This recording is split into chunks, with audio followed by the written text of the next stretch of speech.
my channel. So here we are going to have the continuation. So last up we have stopped here about the brokerages, understanding about the brokerages and how they work and how they have connection with the stock market.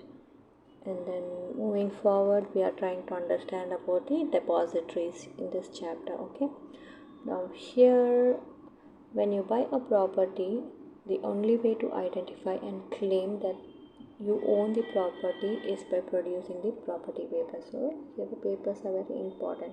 Hence, it becomes essential to keep the property papers safe and secure. Likewise, when you buy a share represents part ownership in a company. Okay, the only way to claim ownership is by producing your share certificates. Share certificate is something important you have to keep. Okay, now a share certificate is nothing but a document entitling you as the owner of the share in the company. Before 1996, the share certificate was in paper format. However, post 1996, the share certificate were converted into digital form.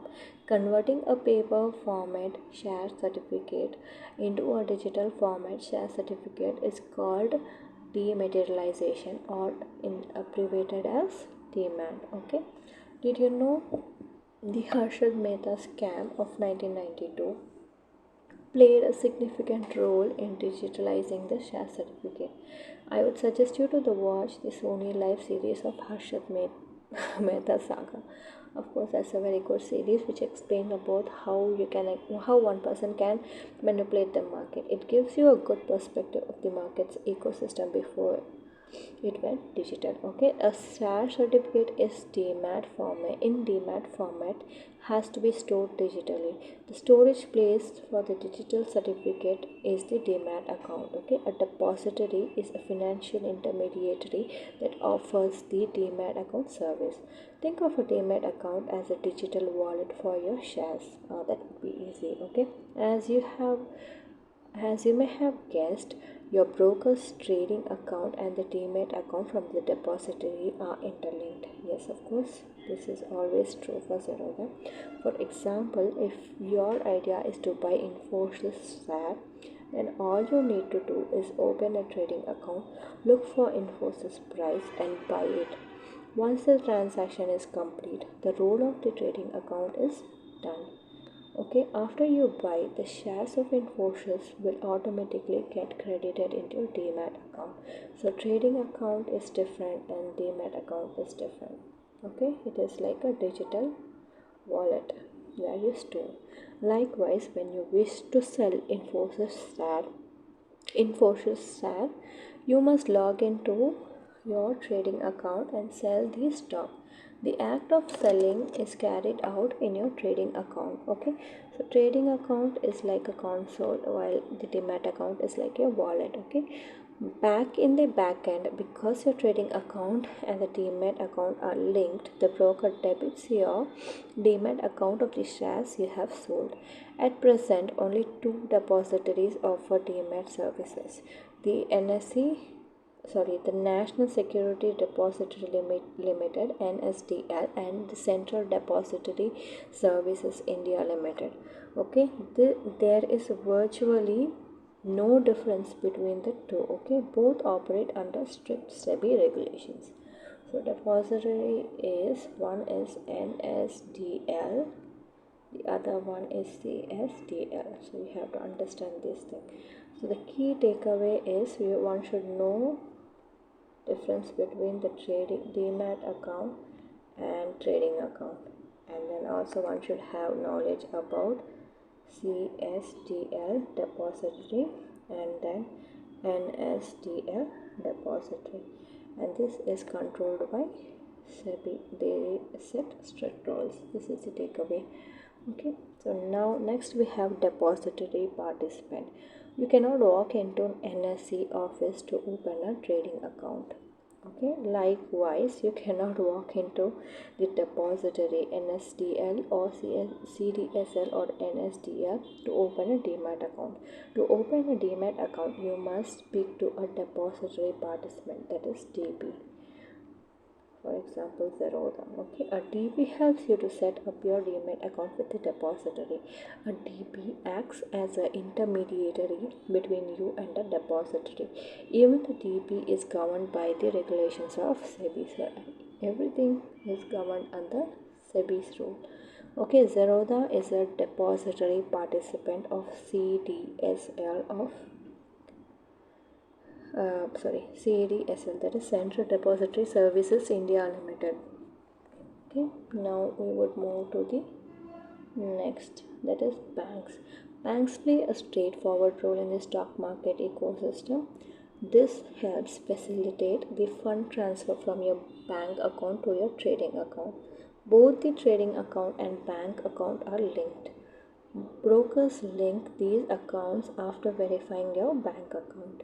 You can link multiple bank accounts to your trading, through which you can transfer funds and trade.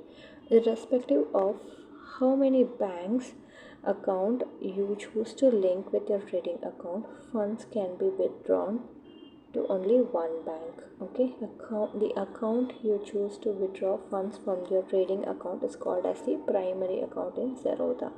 At Zerodha, you can add one primary bank account and up to two secondary accounts. You can add funds to all the banks, but withdrawal are processed to the primary bank. That is important that you have to know about your broker. Also, dividend payments and money from buybacks will be sent to your primary account. So always primary bank account is very important and you should keep it safe. Okay, like OTP should not be shared and etc. stuff. The primary bank account is connected to your trading account, the depository, the registrar, and the fund transfer and the transfer agent, that is the RTA. Okay, at this stage, you must have realized that the three financial intermediaries operate via three different accounts: a trading account offered by the broker, demat account offered by the depository, and the bank account offered by the bank. All three accounts operate electronically and are interlinked, giving you a seamless experience. So this is the takeaway and the important point, that is the trading account provided by the broker, the demat account provided by the depository, and the bank account provided by the bank. All this come together to make your experience seamless. Okay, now we'll go to the next page, that is clearing office. This is also one of the important topic you should know, and this is the last session. Okay, so here in the clearing corporation, NSE Clearing Limited and Indian Clearing Corporation, ICCL, okay, are wholly owned subsidiaries of the NSE and BSE respectively. So this was owned by NSE and then BSE. Okay, the job of the clearing corporation is to ensure guaranteed settlement of your trades and transactions.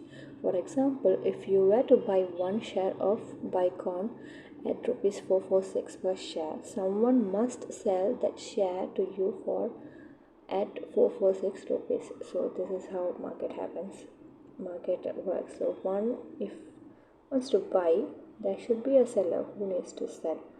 Okay, at the same price or in the typical transaction like this, the clearing corporation's role is to ensure the following. So this is the important stuff they do: identify the buyer and seller, and they match the debit and credit process. So it's a zero-sum game, I told you. So buyers and seller should be matched. That is one of the important thing. Ensure no defaults. The clearing corporation also ensures no defaults by either party. Yeah, okay. For instance, after sharing the share, the sellers should not be able to back out, thereby defaulting its transaction. Of course, this is the important thing to monitor. For all practical purposes, it's okay not to know much about NSE Clearing Limited or ICCL, simply because you as a trader or investor would not be interacting with these agencies directly. Of course, yeah, that is a broker who have to interact and have to make sure everything goes smoothly. Clearing corporations are also involved in the margining process, which is critical while trading complex instruments like futures and options. Perhaps we will discuss this aspect in the related discussions. So, the futures and options is a very big topic to be covered. So, that one will keep into the next video. So, here we would end this topic with the clearing corporation. So, now, as the whole thing, you should understand how trading account works with respect to brokerage, a bank account works with respect to bank, how clearing office works, uh, that is the brokerage responsibility for the clearing office, and how the demat account works with respect. So it's technical leads. Okay, now I think I've covered the chapters 2, and then we will go to the chapter 3, the IPO market, in the next episode. Thank you guys. Stay tuned to my channel for more updates.